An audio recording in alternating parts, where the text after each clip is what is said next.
Hi guys, মাইনে এসেছে, আমার মাইনে এসেছে, সেই জন্য চলে গেছিলাম খেতে। এই রেস্টুরেন্টটাতে শুধুমাত্র কোঙ্কানি খাবার পাওয়া যায়।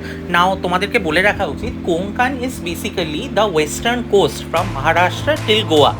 ঠিক আছে, তো সেখানে গিয়েই প্রথমে একটা স্পেশাল চিকেন থালি নিয়েছিলাম। থালিতে প্রথমেই ছিল তান্দলাচি ভাকরি, যেটা হচ্ছে আমাদের চালের আটার রুটি।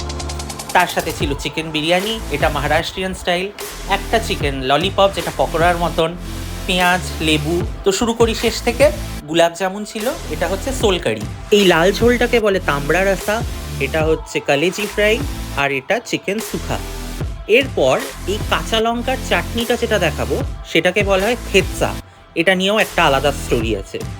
সোলকারি হচ্ছে কোকাম দিয়ে তৈরি একটা লোকাল বীজ, তার সাথে কোকোনাট মিল্ক মিশিয়ে। তো এটা আশা ভোসলে আর লতা মঙ্গেশকরের খুবই ফেভারিট। এই তামড়া রাসা হচ্ছে বেসিক্যালি একটা চিকেনের জলের মতন ঝোল। এই দেখো, এই পাকোড়াটা was very flavourful, very tasty. তো আমি খাওয়া শুরু করলাম with তান্ডলাচি ভাকরি R chicken sukha. Maharashtrian বা Konkani food is packed with very bold flavour, কারণ এখানে প্রচুর স্পাইসেস ইউজ করা হয়। পরে অর্ডার করেছিলাম এক প্লেট কোমড়ি কড়া, সেটার সাথে চিকেন সুখাও এনজয় করেছি। তো আমি আমার খাবার এনজয় করে হাত ধুয়ে উঠে পড়েছি। তোমরাও নিজেদের উইকেন্ড এনজয় করো, লাইক করো, শেয়ার করো, সাবস্ক্রাইব করো ফর মোর ফুড কন্টেন্ট।